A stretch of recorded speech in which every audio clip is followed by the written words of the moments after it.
Assalomu alaykum. Bugun Urganch filiali IT Parkga yetib keldik. Sizlar bilan hozirda IT Park ichkarisi bilan, ya'ni qanday yoshdagi o'g'il-qizlarni qabul qiladi va qanday yo'nalish turlari mavjud haqidaligida ma'lumotlarni bir qator tanishtirib o'tamiz. IT nima degan savolga javob beradigan bo'lsak, IT bu hozirda zamonaviy kasblarga yo'naltirilgan fan desak ham bo'ladi. Ya'ni kompyuter savodxonligi desak ham bo'ladi. Bunda mobil ilovalar yaratish, veb-saytlar yaratish va robototexnika dasturlarini yaratish yoki shunga o'xshash bir-biridan qiziqarli va zamonaviy markazga yetib keldik.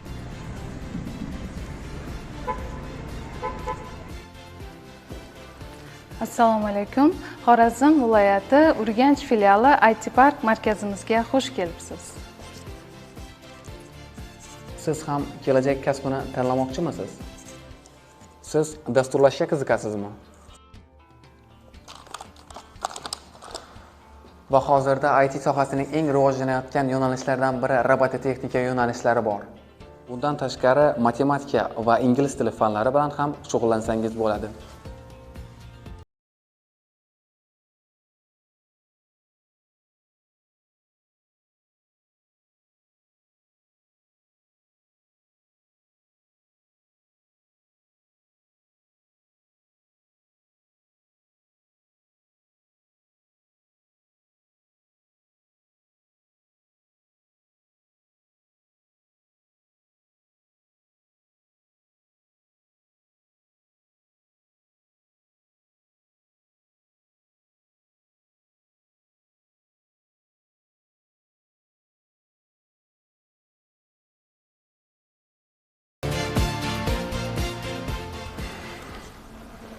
Assalomu alaykum. Assalomu alaykum. Yaxshimisiz?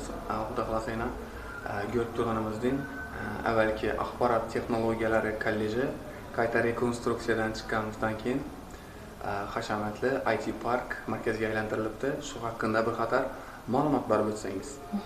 Yaxshimiz haqida nav yo'nalishlarimiz bor. Narx-navolari, bepullari, undan tashqari qo'shimcha ma'lumotlar bo'lsa, bemalol berib o'tishingiz mumkin. Bizani markazimizda har xil kurslar bor.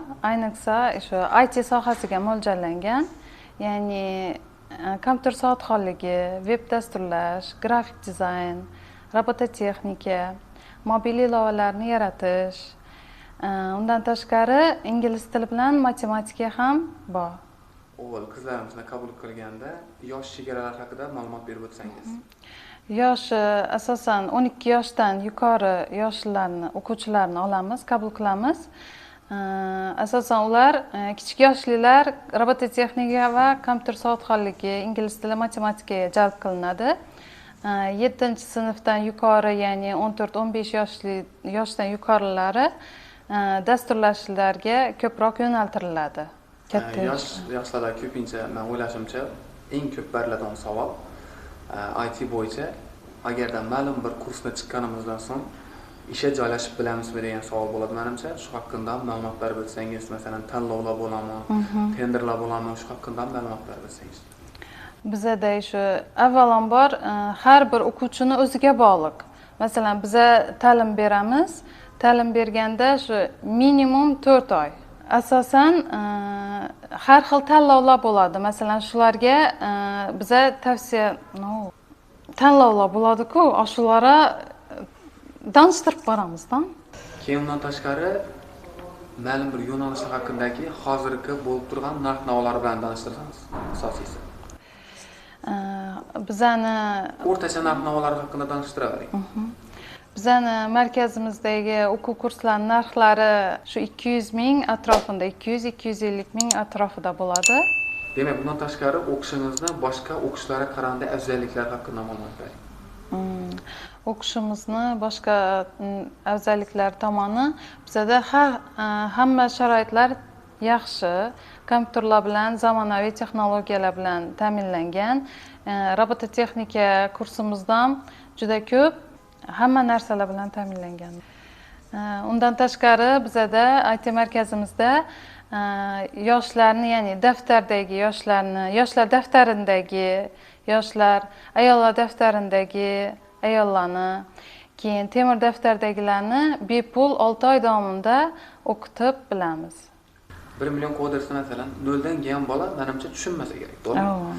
1 million koders haqida bir bolalara tushuncha berishganda masalan bunda o'sha web dasturlash va mobil developer va bilamiz, mobil ilovalar bo'yicha yaratuvchi. Shular haqida menimcha uni 0 da o'rganib, uni chiqaman deyincha Ko'p etaplari vaqt bor. ketadi. Ko'p vaqt Prosta ketadi. yo'nalish beriladidan, shu 1 haftalik bepul kursimizda yo'nalish beriladi. Ha, shunda bolani qiziqishini qarab sizlar yo'nalish saylab berasizlar. O'zlaringiz, to'g'rimi? Masalan, bir qator 1 haftalik o'qish jarayoni bo'ladi. Amaliyot etasizlarmi yo savol javob etasizlarmi? Shularga qarab keyin bolani o'zine qarab yo'nalish berib berasizlar, to'g'rimi? Menimcha shu 1 million koders loyihasi menimcha shunga tatbiq etilgan, to'g'rimi? Bundan tashqari IT parkimizda aytib o'tganimizdek fana yo'naltirilgan ikki fan matematikada Matematika, ingliz tili. Fana nisbatan nosol bo'ladi masalan ko'pincha bolalardan. Masalan garantiya berib bilasizlarmi? Sertifikat so'raydilar.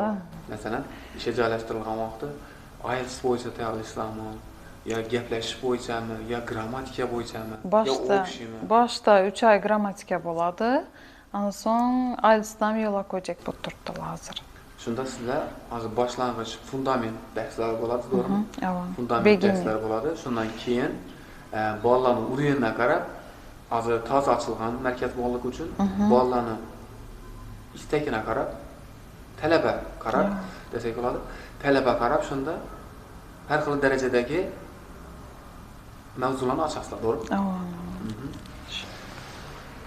Menimcha markaz haqida ma'lumotlarni oldik. Agarda qo'shimcha ma'lumotlar kerak bo'ladigan bo'lsa, bemalol kommentariyada yozib qoldiringlar, yo bo'lmasa o'zlaringizga Xorazmda bo'ladigan bo'lsangizlar, bemalol kelib danishlaringiz mumkin. Manzilimiz Amir Temur istirohat bog'ini yo'ldan aramida joylashgan avvalgi axborot texnologiyalari kolleji hozirda IT Park Centerda qilib ochildi. Bemalol tashrif buyurib, o'zlaringiz danishib o'tishlaringiz mumkin. Keyingi videoda ko'rishguncha. Xonalarni ko'rsatmaysizmi? Dars bo'lib turibdi hozir. Va IT sohasining robotik o'ziga o'qitamiz.